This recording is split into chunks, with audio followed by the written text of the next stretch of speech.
Hi hello friends, welcome to my channel AJ Kucchu creations. ಇವತ್ತೊಂದು bridal crochet ಕುಚ್ಚು design ತೋರಿಸ್ಕೊಡ್ತಾ ಇದೀನಿ. ಅದಕ್ಕೆ ನಾನು ರಿಂಗ್ ಬೀಡ್ ನ ಬಳಸ್ತಾ ಇದೀನಿ. ನೋಡಿ, ಈ ರೀತಿ ಹೋಲ್ ಇರೋಂತದ್ದಾಗಿರ್ಬೋದು ಅಥವಾ ಹೋಲ್ ಇಲ್ಲ ಅಂದ್ರೆ ತೊಂದರೆ ಇಲ್ಲ. ಸೊ ಇದ್ರೊಳಗೆ 6 ಎಳೆ ದಾರನ ನಾನು ಈ ರೀತಿಯಾಗಿ ಗಂಟನ್ನ ಹಾಕೊಳ್ತಾ ಇದೀನಿ. 6 ಎಳೆ ದಾರ ತಗೊಂಡ್ರೆ ಸಾಕು, 7 ಎಳೆ ತಗೊಂಡ್ರು ಕೂಡ ಏನ್ ತೊಂದರೆ ಇಲ್ಲ. ಸೊ ಈ ರೀತಿಯಾಗಿ ನಾಟ್ ನ ಹಾಕೋಬೇಕು. 6 ಎಳೆ ದಾರನ 1ರಿಂದ 2 ಸಲ, ಒಂದು ಬೇಡ, ಅಟ್ಲೀಸ್ಟ್ ಮಿನಿಮಮ್ ಒಂದ್ 3 ಸಲ ಆದ್ರೂ ಗಂಟು ಹಾಕೊಳ್ಳಿ. ಅವಾಗ ನಿಮ್ಗೆ ಬಿಚ್ಕೊಂಡು ಬರೋದಿಲ್ಲ ಗಂಟು. ಈ ರೀತಿಯಾಗಿ ನಾಟ್ ಗಳನ್ನ ಹಾಕೋಬೇಕು. ನಾನು 3 ಗಂಟನ್ನ ಹಾಕೊಂಡಿದೀನಿ. ಈ ತುದಿಯಲ್ಲಿ ನಾವೇನ್ ನಾಟ್ ಹಾಕಿರ್ತೀವಲ್ಲ ಅದನ್ನ ಕಟ್ ಮಾಡ್ಕೊಂಡ್ ಬಿಡೋಣ, ಅಥವಾ ನಾಟ್ ಹಾಕೋ ಅವಶ್ಯಕತೆ ಕೂಡ ಇಲ್ಲ. ಈ ರೀತಿಯಾಗಿ ಕಟ್ ಮಾಡ್ಕೊಂಡು ಇನ್ನೊಂದು ತುದಿ ಇದೆಯಲ್ಲ, ಎರಡನ್ನು ಸೇರಿಸಿ ಸ್ವಲ್ಪ ಎಳೆದಿಟ್ಕೊಂಡ್ರೆ ನಿಮ್ಗೆ ಅಲ್ಲಿ ಗಂಟ್ ಹಾಕಿರೋದು ಮತ್ತೆ ಬೀಡ್ಗೆ, ರಿಂಗ್ ಬೀಡ್ಗೆ ನಿಮ್ಗೆ ಹೋಲ್ ಕಾಣಿಸುತ್ತೆ. ಸೊ ನೋಡಿ, ಈ ರೀತಿ ಸ್ವಲ್ಪ ಎಳೆದು ಇಟ್ಕೊಳ್ಬೇಕು, ಅವಾಗ ಹೋಲ್ ಕಾಣಿಸುತ್ತೆ. ಆ ಹೋಲ್ ಒಳಗೆ ನೀಡಲ್ ನ ಹಾಕ್ತೀವಿ. ನಾನು 10 ನಂಬರ್ ಕ್ರೋಶಾ ನೀಡಲ್ ತಗೊಂಡಿದೀನಿ. ಸೊ 11 ತಗೊಂಡ್ರು ಕೂಡ ತೊಂದರೆ ಇಲ್ಲ.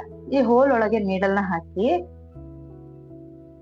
ಈ ಉದ್ದ ಇರತ್ತಲ್ಲ ದಾರ, ಅದನ್ನ ಲೆಫ್ಟ್ ಹ್ಯಾಂಡ್ ಅಲ್ಲಿ ಬ್ಯಾಲೆನ್ಸ್ ಮಾಡಿ ಇಟ್ಕೊಂಡು ಈ ರೀತಿಯಾಗಿ ಆ ದಾರನ ಆ ಹೋಲ್ ಒಳಗಿಂದ ಮೇಲೆ ಕೇಳ್ಕೊಳ್ಬೇಕು. ಅಲ್ಲೊಂದು ನಿಮ್ಗೆ ಲೂಪ್ ತರ ಸಿಗತ್ತೆ. ಈಗ ಸೊ ಇಲ್ಲಿ ಸಿಕ್ಕಿದ ನಂತರ ಒಂದು ಚೈನ್ ಹಾಕೊಂಡೆ, ಒಂದು ಚೈನ್ ಹಾಕೋಬೇಕು. ಈಗ ನೆಕ್ಸ್ಟ್ ಬೀಡ್ ಒಳಗೆ ನೀಡಲ್ ಹಾಕಿ ದಾರನ ಮೇಲಕ್ಕೆ ತಂದು, ಸೂಜಿ ಮೇಲೆ 2 ದಾರ ಇರುತ್ತೆ. ಈಗ ಇದ್ರಲ್ಲಿ ಫಸ್ಟ್ ಒಂದು ದಾರದ ಒಳಗಡೆಯಿಂದ ದಾರನ ಎಳ್ಕೋಬೇಕು. ನೆಕ್ಸ್ಟ್ 2 ದಾರದ ಒಳಗಡೆಯಿಂದ ದಾರನ ಮೇಲೆ ಕೇಳ್ಕೊಳ್ಬೇಕು. ಮತ್ತೆ ನೀಡಲ್ ರಿಂಗ್ ಬೀಡ್ ಒಳಗೆ ಹಾಕಿ ದಾರನ ಮೇಲೆ ಕೇಳ್ಕೊಳ್ತೀನಿ. ಫಸ್ಟ್ ದಾರ ಏನಿದೆ 6 ದಾರದ ಒಳಗಡೆಯಿಂದ ಈ ದಾರನ ಹೇಳ್ಕೊಳ್ತೀನಿ. ಇನ್ನು 2 ದಾರ ಮಿಕ್ಕತ್ತೆ, 2 ದಾರ ಸೇರಿ ಒಂದು ಮಾಡ್ಕೊಳ್ತೀನಿ. ಇದು ಹಾಫ್ ಡಬಲ್ ಕ್ರೋಶಾ ಅಲ್ಲ. ಸೊ ಹಾಫ್ ಡಬಲ್ ಕ್ರೋಶಾ ತರಾನೇ. ಹಾಫ್ ಡಬಲ್ ಕ್ರೋಶಾಗೆ ಸೂಜಿ ಮೇಲೆ ಒಂದ್ಸಲ ದಾರ ಸುತ್ಕೊಳ್ತೀವಿ, ಇದರಲ್ಲಿ ಸುತ್ಕೊಳ್ಳಲ್ಲ, ಹಾಗೇನೆ ಹಾಕೊಂಡು ಹೋಗೋದು. ಸೊ ಎಕ್ಸ್ಟ್ರಾ ಥ್ರೆಡ್ ಏನಿದೆ ಅದನ್ನ ನಾನು ಹಾಗೇನೆ ಬಿಟ್ಟಿದೀನಿ. ಅದ್ರ ಜೊತೆಲೇನೆ ವರ್ಕ್ ನ ಮಾಡ್ಕೊಂಡು ಹೋಗ್ತೀನಿ. ಅದಲ್ಲಿಗೆ ಕವರ್ ಆಗ್ಬಿಡತ್ತೆ. ಸೊ ಅಲ್ಲಿ ನಮ್ಗೆ ಬ್ಯಾಕ್ ಸೈಡ್ ಗಮ್ ಹಾಕಿ ಪೇಸ್ಟ್ ಮಾಡ್ಬೇಕು ಅನ್ನೋ ಅವಶ್ಯಕತೆ ಇರೋದಿಲ್ಲ.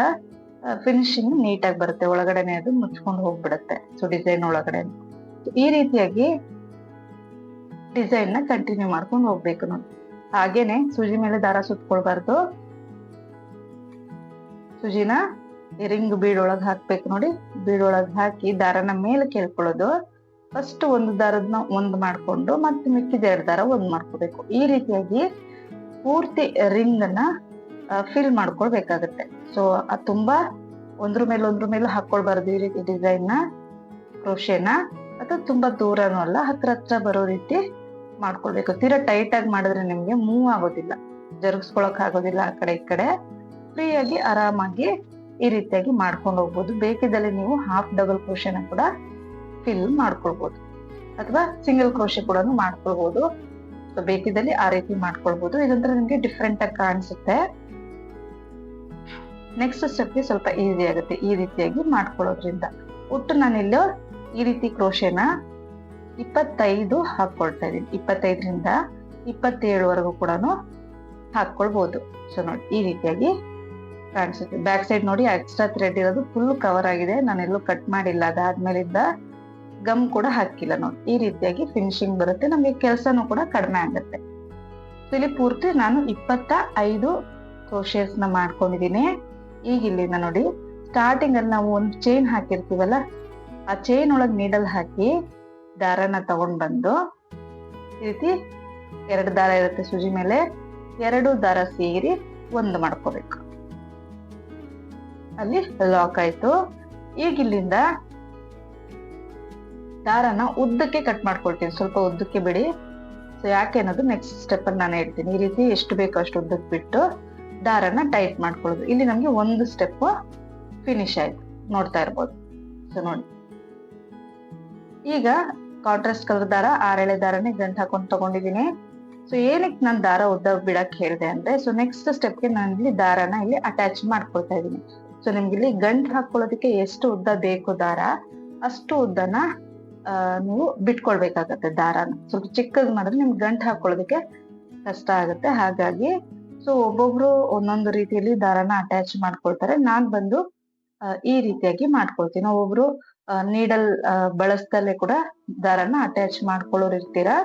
ಸೊ ನಾನು ನೀಡಲ್ ಸಹಾಯದಿಂದ ಈ ರೀತಿಯಾಗಿ ನಾಟ್ ಹಾಕೊಂಡು ಟೈಟ್ ಮಾಡ್ಕೊಳ್ತೀನಿ ನೋಡಿ. ಕ್ರೋಶೆ ಕಡೆಗೆ ಎಳ್ಕೊಳ್ತೀನಿ ನೀಡಲ್ನ, ಅವಾಗ ಗಂಟ್ ಅಲ್ಲಿಗೆ ಬರುತ್ತೆ.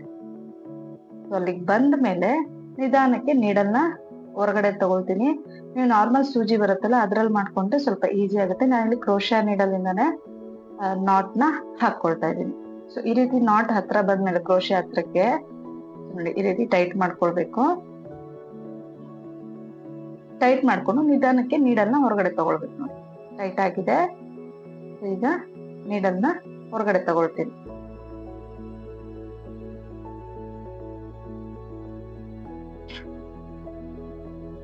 ನೀಡಲ್ ಹೊರಗಡೆ ತೆಗೆದ್ಮೇಲೆ ಆ ನಾಟ್ ಅನ್ನ ಕ್ರೋಶೆ ಕಡೆಗೆ ಟೈಟ್ ಮಾಡ್ಕೊಳ್ತೀನಿ, ಹತ್ರ ಬರ್ಲಿ ಅನ್ನೋದಕ್ಕೋಸ್ಕರ.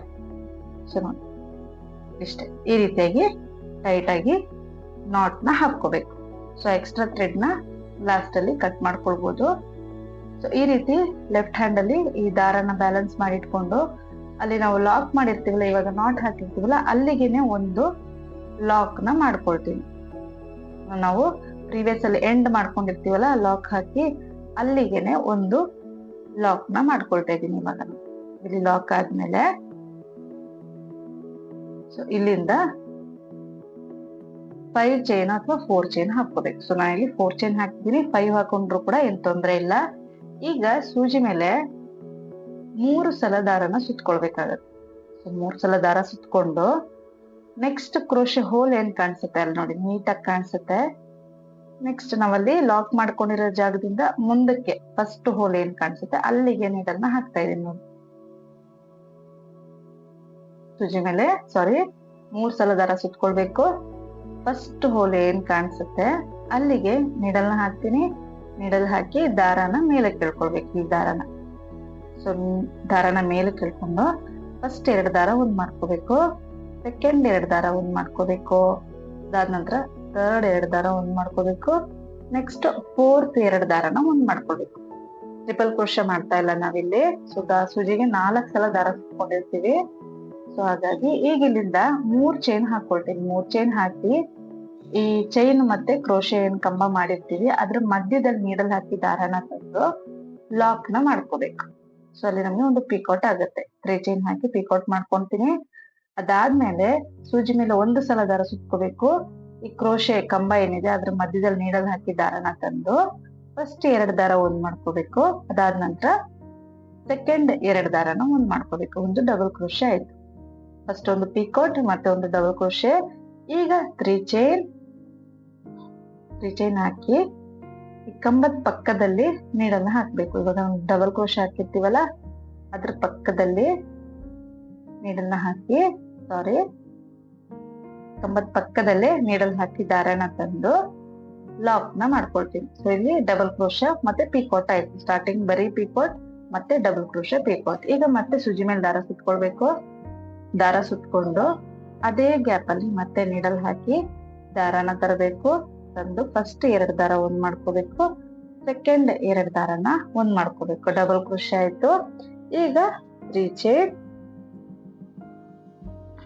ಚೈನ್ ಹಾಕಿ ಆ ಕಂಬದ ಗ್ಯಾಪ್ ಏನಿದೆ ಅಲ್ಲಿ ನೀಡಲ್ ಹಾಕಿ ದಾರನ ತಂದು ಲಾಕ್ ಮಾಡ್ಕೋಬೇಕು. ಈ ರೀತಿಯಾಗಿ ಒಟ್ಟು 5 ಡಬಲ್ ಕ್ರೋಶೆನ ಮಾಡ್ಕೋಬೇಕು. ಸೊ ಸ್ಟಾರ್ಟಿಂಗ್ ಅಲ್ಲಿ ಒಂದ್ಸಲ 3 ಚೈನ್ ಹಾಕಿ ಪಿಕೌಟ್ ಮಾಡಿರ್ತೀವಿ. ಅದಾದ್ಮೇಲಿಂದ 5 ಡಬಲ್ ಕ್ರೋಶೆ ಹಾಕಿ 5 ಪಿಕೌಟ್ಸ್ ನ ಮಾಡ್ಕೊಳ್ಬೇಕಾಗತ್ತೆ. ಅಲ್ಲಿಗೆ ಒಟ್ಟು 6 ಪಿಕೌಟ್ಸ್ ಆಗುತ್ತೆ. ಒಂದು ಕಂಬ ಇಲ್ಲದೆ ಪಿಕೌಟ್ಸ್ ಮಾಡ್ಕೊಳ್ತೀವಿ, ಇನ್ನು 5 ಕಂಬ ಹಾಕಿ 5 ಪಿಕೌಟ್ಸ್ ನ ಮಾಡ್ಕೊಳ್ತೀವಿ.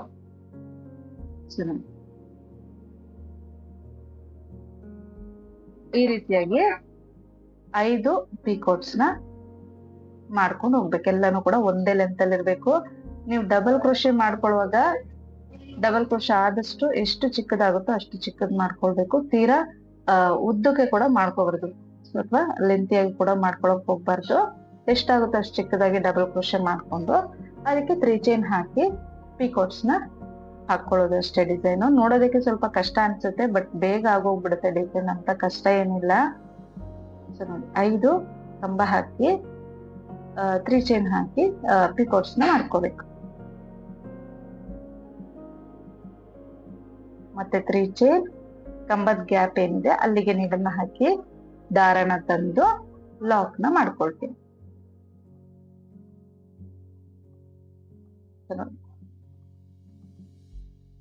ಈಗ ಇದಿಷ್ಟ ಆದ್ಮೇಲೆ ನೋಡ್ತಾ ಇರ್ಬೋದು, ಸ್ಟಾರ್ಟಿಂಗ್ ಒಂದು ಪಿಕೋಟ್ ಆಗಿದೆ, ಅದಾದ್ಮೇಲೆ 5 ಕಂಬ ಮತ್ತು 5 ಪಿಕೋಟ್ಸ್ ಆಗಿದೆ. ಇಷ್ಟ ಆದ್ಮೇಲೆ ಈಗ ಇಲ್ಲಿಂದ ಸೂಜಿ ಮೇಲೆ ದಾರ ಸುತ್ಕೋಬೇಕು. ಅದೇ ಗ್ಯಾಪ್ ಅಲ್ಲಿ ಡಬಲ್ ಕ್ರೋಶೇಸ್ ನ ಫಿಲ್ ಮಾಡ್ಕೋಬೇಕಾಗುತ್ತೆ. ಆದಷ್ಟು ಚಿಕ್ಕದಾಗಿ, ತುಂಬಾ ಲೆಂತಿ ಬೇಡ, ಎಷ್ಟಾಗುತ್ತೋ ಅಷ್ಟು ಚಿಕ್ಕದಾಗಿ ಡಬಲ್ ಕ್ರೋಶನ ಫಿಲ್ ಮಾಡ್ಕೋಬೇಕು. ನಾನಿಲ್ಲಿ 6 ಡಬಲ್ ಕ್ರೋಶಗಳನ್ನ ಫಿಲ್ ಮಾಡ್ಕೊಳ್ತಾ ಇದ್ದೀನಿ.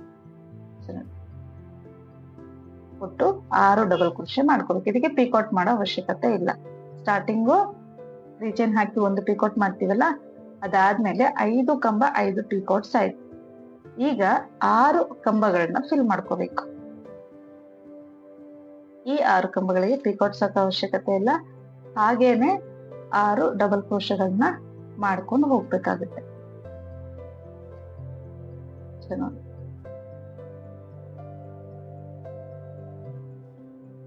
ಎರಡು ದಾರ ಒಂದ್ ಮಾಡ್ಕೋಬೇಕು, ಮತ್ತೆ ಸೆಕೆಂಡ್ 2 ದಾರನ ಒಂದ್ ಮಾಡ್ಕೋಬೇಕು. ಈಗ 5 ಆಗಿದೆ ಕಂಬ. ಈಗ 6ನೇ ಕಂಬನ ನಾನಿಲ್ಲಿ ಹಾಕೊಳ್ತಾ ಇದ್ದೀನಿ. ಫಸ್ಟ್ 2 ದಾರ ಒಂದ್ ಮಾಡ್ಕೊಳ್ಳೋದು, ಸೆಕೆಂಡ್ 2 ದಾರನ ಒಂದ್ ಮಾಡ್ಕೊಳ್ಳೋದು. ಇಲ್ಲಿ 6 ಕಂಬಗಳು ನೋಡಿ, ಕೌಂಟ್ ಮಾಡ್ಕೊಳ್ಳಿ ಅವಾಗವಾಗ. ಯಾಕಂದ್ರೆ ಒಂದ್ಸಲ 4 ಪಿಕೋಟ್ಸ್ ಹಾಕಿ ಮುಂದಕ್ಕೆ ಹೋಗ್ಬಿಟ್ಟಿರ್ತೀವಿ, ನನ್ಗೂ ತುಂಬಾ ಸಲ ಹಂಗಾಗಿರುತ್ತೆ. ಸೊ ನೀವು ಸ್ವಲ್ಪ ಡಿಸೈನ್ ಮಾಡ್ತಿದ್ದಂಗೆನೆ ಪ್ರೀವಿಯಸ್ ಯಾವ ರೀತಿ ಮಾಡಿದೀನಿ ಕರೆಕ್ಟ್ ಆಗಿದೆಯಾ ಅನ್ನೋದನ್ನ ಚೆಕ್ ಮಾಡ್ಕೊಳ್ಬೇಕಾಗುತ್ತೆ. ಇದಿಷ್ಟು 6 ಕಂಬ ಆದ್ಮೇಲೆ ಒಂದು ಹೋಲ್ ಗ್ಯಾಪ್ ನ ಬಿಟ್ಟು, ಕ್ರೋಶೆ ಹೋಲ್ ಗ್ಯಾಪ್ ಬಿಟ್ಟು ಇನ್ನೊಂದು ಹೋಲ್ ಗ್ಯಾಪ್ಗೆ ಲಾಕ್ ಮಾಡ್ಕೊಳ್ತೀನಿ ನೋಡಿ. ಈಗ ಮತ್ತೆ ಇಲ್ಲಿಂದ 6 ಚೈನ್ ಹಾಕೊಳ್ತೀನಿ ನಾನು. 6 ಚೈನ್ ಹಾಕೋಬೇಕು. ಇಲ್ಲಿಂದ 6 ಚೈನ್ ಹಾಕಿ ಡಿಸೈನ್ ನ ಚೂರು ತಿರುಗಿಸ್ಕೊಳ್ಬೇಕು. ಸೊ ಈ ರೀತಿ ತಿರುಗಿಸ್ಕೊಂಡು ಸ್ಟಾರ್ಟಿಂಗ್ ಇಂದ 5ನೇ ಹೋಲ್ ಏನಿರುತ್ತೆ ನೋಡಿ, 5ನೇ ಡಬಲ್ ಕ್ರೋಶ ಏನಿರುತ್ತೆ ಆ ಹೋಲ್ಗೆ ಲಾಕ್ ನ ಮಾಡ್ಕೋಬೇಕು. 5ನೇ ಹೋಲ್ ಗ್ಯಾಪ್ಗೆ ಲಾಕ್ ನ ಮಾಡ್ಕೋಬೇಕು.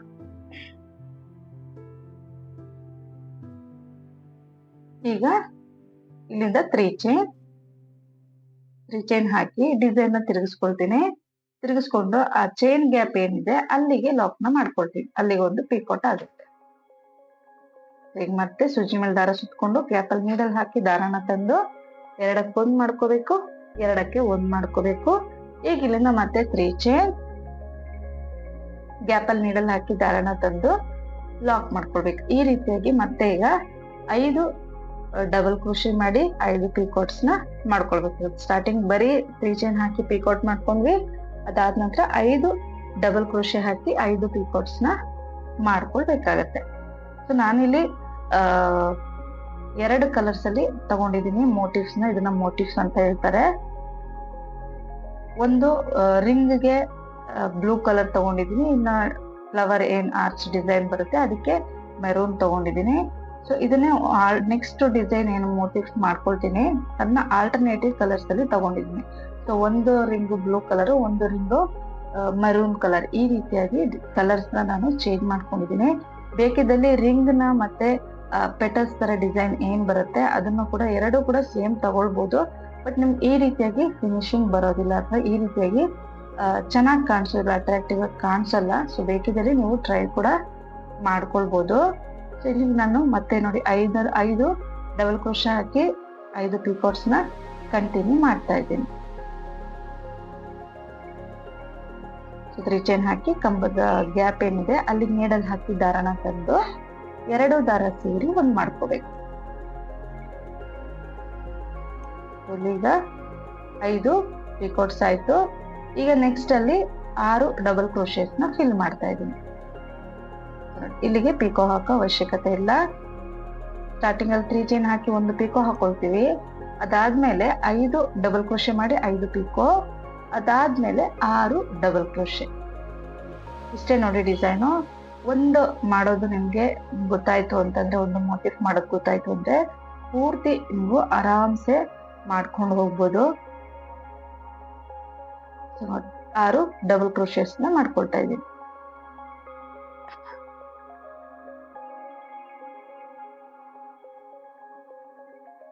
ಇಲ್ಲಿ 6ನೇ ಕಂಬನ ಮಾಡ್ಕೊಳ್ತಾ ಇದೀನಿ ಇವಾಗ.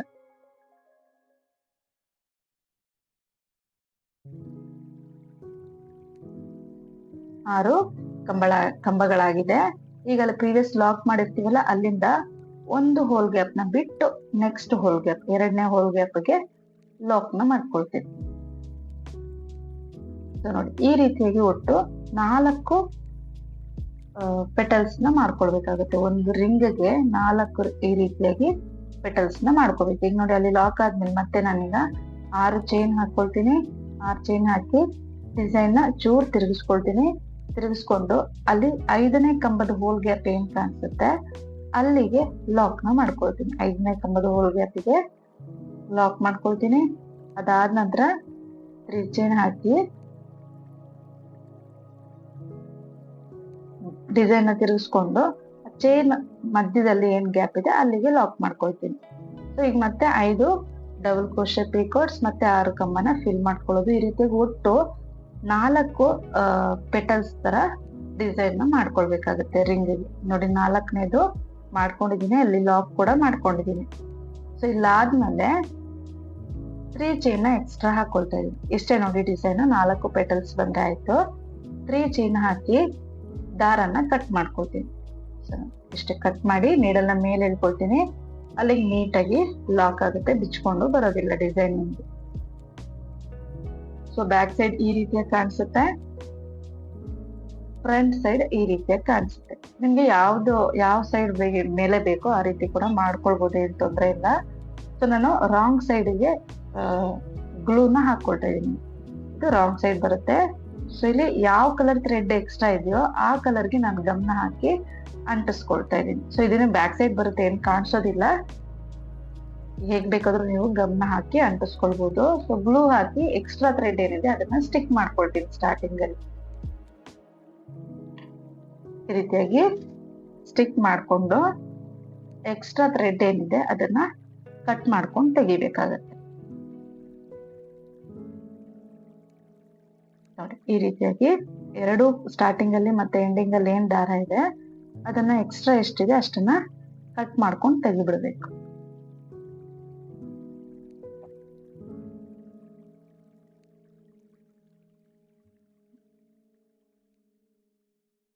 ಸೊ ನಿಮ್ಗೆ ಇದು ಪ್ಯಾಚಸ್ ಮಾಡೋದಷ್ಟೇ, ಟೈಮ್ ಹಿಡಿಯೋದಷ್ಟೇ. ಬಟ್ಟೆಗೆ ಅಟ್ಯಾಚ್ ಮಾಡೋದು ಪೂರ್ತಿ ಸ್ಯಾರಿನ ಒಂದು 20 ನಿಮಿಷದಲ್ಲಿ ಅಟ್ಯಾಚ್ ಮಾಡ್ಬಿಡ್ಬೋದು. ನೋಡಿ, ಈ ರೀತಿಯಾಗಿ ಕಾಣಿಸುತ್ತೆ. ರೈಟ್ ಸೈಡ್ ಇಂದ ಬ್ಯಾಕ್ ಸೈಡ್ ರಾಂಗ್ ಸೈಡ್ ಆಗಿರುತ್ತೆ. ಆ ಕಡೆಗೆ ನಾನು ಗಮ್ ಹಾಕಿದ್ದೀನಿ. ಸೊ ಈ ರೀತಿಯಾಗಿ ನನ್ಗೊಂದು ಸ್ಯಾರಿಗೆ ಒಟ್ಟು ಒಂದು 24 ಈ ರೀತಿಯಾಗಿ ಪ್ಯಾಚಸ್ ಹಿಡಿಸ್ತು.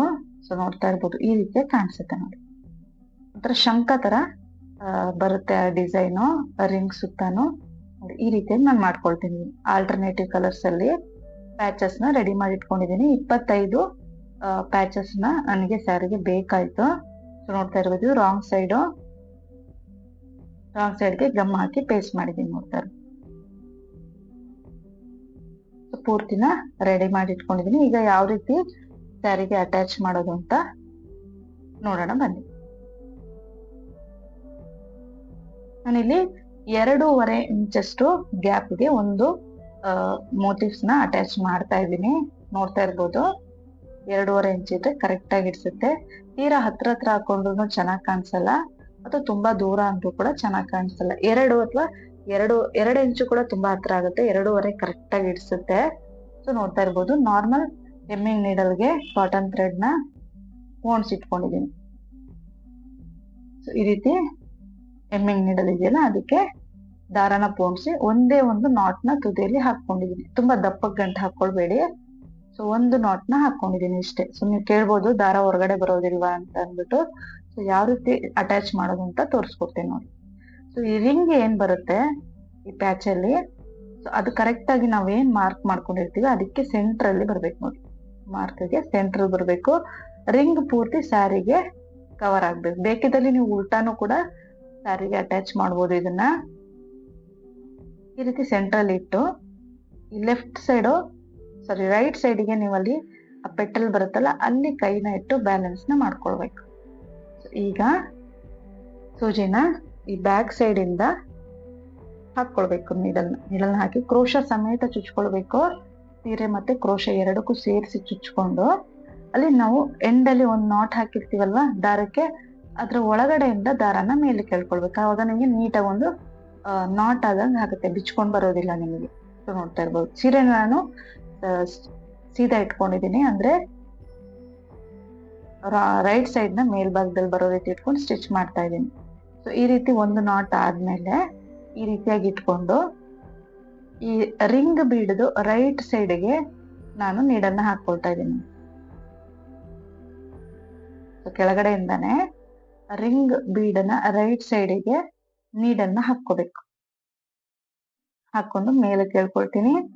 ಈಗ ಅಲ್ಲಿ ಕ್ರೋಶ ಇರುತ್ತಲ್ಲ ರಿಂಗದ ಕ್ರೋಶ, ಅದಕ್ಕೆ ಒಂದ್ಸಲ ನೀಡಲ್ನ ಚುಚ್ಕೊಳ್ಬೇಕು ನೋಡಿ. ಈ ರೀತಿ ಚುಚ್ಕೊಂಡು ಬಟ್ಟೆಯಿಂದ ಕೆಳಗ್ ತಗೊಳ್ಬೇಕು ನೀಡಲ್ನ. ನೀವು ಇದೇ ರೀತಿ ಅಟ್ಯಾಚ್ ಮಾಡ್ಬೇಕು ಅಂತೆಲ್ಲ, ನಿಮ್ಗೆ ಯಾವ ರೀತಿ ಕಂಫರ್ಟಬಲ್ ಆ ರೀತಿ ಕೂಡ ಅಟ್ಯಾಚ್ ನ ಮಾಡ್ಕೊಳ್ಬಹುದು. ಈಸಿ ವೇನ ನಾನು ಇಲ್ಲಿ ತೋರಿಸ್ಕೊಡ್ತಾ ಇದ್ದೀನಿ ಅಷ್ಟೇ. ಮತ್ತೆ ದಾರಾನ ಕೆಳಗಡೆಯಿಂದ ಮೇಲಕ್ಕೆ ಆ ರಿಂಗನ ಮೇಲ್ಭಾಗಕ್ಕೆ ನಾನು ಇಲ್ಲಿ ಹಾಕ್ತಾ ಇದ್ದೀನಿ. ಹಾಕಿ ದಾರಾನ ಮೇಲಕ್ಕೆ ಇಳ್ಕೊಂಡು ಮತ್ತೆ ಮೇಲ್ಭಾಗದಲ್ಲಿರೋ ಕ್ರೋಶ ಏನಿರುತ್ತೆ ರಿಂಗ್ಗೆ, ಅದಕ್ಕೆ ನೀಡನ್ನ ಚುಚ್ಕೊಳ್ತೀನಿ ನೋಡಿ. ಸೊ ನಾವಿಲ್ಲಿ ಒಟ್ಟು 5 ಬದಿಗಳನ್ನ ಅಟ್ಯಾಚ್ ನ ಮಾಡ್ಕೋಬೇಕಾಗತ್ತೆ ಸೀರೆಗೆ. ಈ ರೀತಿ ನಾಟ್ಸ್ ಆಗುತ್ತೆ, ಅದನ್ನ ಅಲ್ಲಲ್ಲೇ ಸರಿ ಮಾಡ್ಕೊಳ್ಬೇಕು. ಮತ್ತೆ ನೀವು ಈ ರೀತಿ ಅಟ್ಯಾಚ್ ಮಾಡುವಾಗ ಪ್ಯಾಚಸ್ ನ ಕಾಟನ್ ಥ್ರೆಡ್ ಅಟ್ಯಾಚ್ ಮಾಡೋದು ತುಂಬಾ ಉದ್ದ ತಗೊಳ್ಬಾರ್ದು, ಅವಾಗ ನಿಮ್ಗೆ ತುಂಬಾ ನಾಟ್ ಆಗುತ್ತೆ, ಬೇಗ ಕೆಲಸ ಮಾಡೋದಕ್ಕಾಗಲ್ಲ. ಆದಷ್ಟು ಶಾರ್ಟ್ ಆಗಿ ತಗೊಳ್ಳಿ. ಈಗ ಅಲ್ಲಿ ಕ್ರೋಶೆಗೆ ನೀಡಲ್ ಹಾಕದ್ಮೇಲೆ ಮತ್ತೆ ಬಟ್ಟೆಯಿಂದ ಹಿಂದಕ್ಕೆ ದಾರನ ತಗೊಳ್ತಾ ಇದ್ದೀನಿ. ಈ ರೀತಿ ದಾರನ ಕೆಳಗ್ ತಗೊಂಡು ಈಗ ಮತ್ತೆ ಸೆಂಟ್ರಲ್ಲಿ ನಾನು ನೀಡಲ್ನ ಹಾಕ್ತೀನಿ. ರಿಂಗ್ ಬೀಡ್ ಸೆಂಟ್ರಲ್ಲಿ ಮೇಲ್ಗಡೆ ನೀಡಲ್ನ ಹಾಕಿ ಒಂದು ಬೀಡ್ ನಾನಿಲ್ಲಿ ಇನ್ಸರ್ಟ್ ಮಾಡ್ತೀನಿ. ಅಲ್ಲಿ ಪ್ಲೈನ್ ಆಗಿ ಕಾಣಿಸುತ್ತೆ ಅನ್ನೋದಕ್ಕೋಸ್ಕರ ನಾನಿಲ್ಲಿ ಫ್ಲವರ್ ಬೀಡ್ ನ ತಗೊಂಡಿದ್ದೀನಿ. ಬೇಕಿದ್ದಲ್ಲಿ ರೌಂಡ್ ಬೀಡ್ ನ ಕೂಡ ತಗೊಳ್ಬಹುದು ಅಥವಾ ಕ್ರಿಸ್ಟಲ್ ಬೀಡ್ ನ ತಗೊಳ್ಬಹುದು. ಸೊ ರೌಂಡ್ ಬೀಡು ತಗೊಳ್ಳೋದಾದ್ರೆ ನೀವು ಮೀಡಿಯಂ ಸೈಜ್ ತಗೋಬೇಕು, ಬಿಗ್ ಸೈಜ್ ಒಳಗಡೆ ಇಡ್ಸೋದಿಲ್ಲ. ಸೊ ಮೀಡಿಯಂ ಸೈಜ್ ಬೀಡ್ ಆದ್ರೆ ಕರೆಕ್ಟ್ ಆಗಿ ಒಳಗಡೆ ಫಿಟ್ ಆಗಿ ಕೂತ್ಕೊಳ್ಳುತ್ತೆ. ಈಗ ಆ ರಿಂಗ್ ಒಳಗಡೆ ಕೆಳಭಾಗದಲ್ಲಿ ನೀಡನ್ನ ಹಾಕ್ತೀನಿ. ಕೆಳಭಾಗದಲ್ಲಿ ನೀಡನ್ನ ಹಾಕಿ ನೀಟಾಗಿ ಪ್ರೆಸ್ ಮಾಡಿ ಅದನ್ನ ಪ್ಲೇಸ್ ಮಾಡ್ಬೇಕು. ಬೀಡ್ ನ ರಿಂಗ್ ಒಳಗಡೆ ನೋಡಿ ಈ ರೀತಿ ದಾರನ ಎಳ್ಕೊಂಡ್ರೆ ನೀಟಾಗಿ ಪ್ಲೇಸ್ ಆಗುತ್ತೆ. ಈಗ ಇಲ್ಲಿಂದ ರಿಂಗ್ ನ ಲೆಫ್ಟ್ ಭಾಗಕ್ಕೆ ನೀಡಲ್ನ ಹಾಕ್ತೀನಿ ನೋಡಿ. ಬರೀ ಸೀರೆಗೆ ಮಾತ್ರ ಹಾಕ್ತೀನಿ ಫಸ್ಟ್ ನೀಡಲ್ನ. ಬ್ಯಾಕ್ ಸೈಡ್ ಇಂದ ನೀಟಾಗಿ ಗೊತ್ತಾಗುತ್ತೆ. ಅಲ್ಲಿ ಸೀರೆ ಮತ್ತೆ ಕ್ರೋಶ ಎರಡಕ್ಕೂ ಸೇರಿಸಿ ನೀಡಲ್ ಹಾಕ್ತಾ ಇದ್ದೀನಿ ಲೆಫ್ಟ್ ಭಾಗಕ್ಕೆ, ರಿಂಗ್ದು ಲೆಫ್ಟ್ ಭಾಗಕ್ಕೆ. ಈಗ ಇಲ್ಲಿಂದ ಆ ಪೆಟಲ್ಸ್ ಇರುತ್ತಲ್ಲ, 4ನೇ ಪೆಟಲ್ ಲೆಫ್ಟ್ ಅಲ್ಲಿ, ಸೊ ಅದಕ್ಕೆ ಸೇರಿಸಿ ಸೀರೆಗೆ ನೀಡಲ್ನ ಹಾಕಿ ದಾರನ ಮೇಲೆ ಕೇಳ್ಕೊಳ್ತೀನಿ ನೋಡಿ. ಇಷ್ಟು ಮಾಡಿದ್ರೆ ಆಯ್ತು, ನಮ್ಗೆ ಎಲ್ಲಾ ಕಡೆ ಸೆಕ್ಯೂರ್ ಆಗುತ್ತೆ, ನಿಮ್ಗೆ ಎಲ್ಲೂ ಕೂಡ ಬೆಂಡ್ ಆಗೋದಿಲ್ಲ, ಶೇಪ್ ಕೂಡ ಚೇಂಜ್ ಆಗೋದಿಲ್ಲ. ಈ ರೀತಿ ಆದ್ಮೇಲೆ ಇಲ್ಲಿ 1ರಿಂದ 2 ನಾಟ್ ನ ಹಾಕೊಳ್ಳೋದು, ಹಾಕಿ ದಾರನ ಕಟ್ ಮಾಡ್ಕೊಳ್ಬೇಕು ಅಷ್ಟೇ ನೋಡಿ. ತುಂಬಾ ಈಸಿ.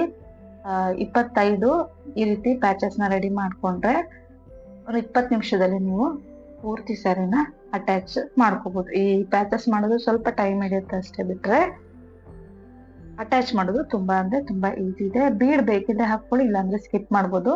ಬೀಡ್ ಇಟ್ಟಿರೋದು ಒಂಥರ ನಿಮ್ಗೆ ಡಿಫ್ರೆಂಟ್ ಆಗಿ ಕಾಣಿಸ್ತಾ ಇದೆ, ನೋಡ್ತಾ ಇರ್ಬೋದು. ಸೊ ಇಷ್ಟೇ ನೋಡಿ, ತುಂಬಾ ಈಸಿ, ತುಂಬಾ ಚೆನ್ನಾಗಿ ಕೂಡ ಕಾಣಿಸುತ್ತೆ. ನಾನು ಇಲ್ಲಿ ಕಲರ್ಸ್ ಆಲ್ಟರ್ನೇಟಿವ್ ಕಲರ್ಸ್ ತಗೊಂಡಿರೋದು, ಇನ್ನೂ ಡಿಫ್ರೆಂಟ್ ಆಗಿ ಚೆನ್ನಾಗಿ ಕಾಣಿಸುತ್ತೆ ಡಿಸೈನ್. ಬೇಕಿದ್ದಲ್ಲಿ ನೀವು 2 ಪ್ಯಾಚಸ್ ಮಧ್ಯದಲ್ಲಿ ಕೂಡ ಸ್ಯಾರಿಗೆ ಕುಚ್ಚನ್ನ ಕಟ್ಕೊಳ್ಬಹುದು. ಸೊ ಆ ರೀತಿ ನೆಕ್ಸ್ಟ್ ಯಾವ್ದಾದ್ರು ಡಿಸೈನ್ ಅಲ್ಲಿ ನೆಕ್ಸ್ಟ್ ಯಾವ್ದಾದ್ರು ವಿಡಿಯೋದಲ್ಲಿ ತೋರಿಸ್ಕೊಡ್ತೀನಿ. ಸೊ ನೋಡಿ ಎಷ್ಟು ನೀಟಾಗಿ ಕಾಣಿಸ್ತಾ ಇದೆ ಡಿಸೈನ್ ಅಂತ. ಎಲ್ಲೂ ಕೂಡ ಅದು ನಿಮ್ಗೆ ಮೂವ್ ಆಗೋದಿಲ್ಲ, ರಿಂಗ್ ಆಗ್ಲಿ ಅಥವಾ ಡಿಸೈನ್ ಆಗಿರ್ಲಿ ಎಲ್ಲೂ ಮೂವ್ ಆಗೋದಿಲ್ಲ, ನೀಟಾಗಿ ಕಾಣಿಸುತ್ತೆ. ಸೊ ಬ್ರೈಡಲ್ ಸ್ಯಾರೀಸ್ ಆರಾಮಾಗಿ ಟ್ರೈ ಮಾಡ್ಬೋದು. ಈ ಆರ್ಚ್ ಬೇಡ, ಕುಚ್ಚು ಬೇಡ ಅಂತ ಕೇಳೋರಿಗೆ ಈ ಡಿಸೈನ್ ನ ಖಂಡಿತವಾಗ್ಲೂ ಟ್ರೈ ಮಾಡಿ. ಡೈರೆಕ್ಟ್ ಆಗಿ ತುಂಬಾ ಚೆನ್ನಾಗಿ ಕಾಣಿಸ್ತಾ ಇತ್ತು ಡಿಸೈನು, ವಿಡಿಯೋದಲ್ಲಿ ಹೆಂಗ್ ಕಾಣಿಸ್ತದೆ ಗೊತ್ತಿಲ್ಲ. ನೋಡಿ ಯಾವ ರೀತಿ ಕಾಣಿಸ್ತಾ ಇದೆ ಅಂತ. ಸೊ ಇವತ್ತಿನ ವಿಡಿಯೋ ಇಷ್ಟ ಆಗಿದೆ ಅನ್ಕೊಂಡಿದ್ದೀನಿ. ಇಷ್ಟ ಆಗಿದ್ರೆ ಪ್ಲೀಸ್ ಲೈಕ್ ಮಾಡಿ, ಮತ್ತು ಹೊಸಬ್ರು ಯಾರಾದ್ರೂ ನೋಡ್ತಾ ಇದ್ರೆ ಸಬ್ಸ್ಕ್ರೈಬ್ ಮಾಡಿ ಸಪೋರ್ಟ್ ಮಾಡಿ. ನೀವು ಕೂಡ ಟ್ರೈ ಮಾಡಿ ಹೇಗೆ ಬಂತು ಅಂತ ತಪ್ಪದಲ್ಲೇ ಕಮೆಂಟ್ ನಲ್ಲಿ ತಿಳಿಸಿ. Thank you.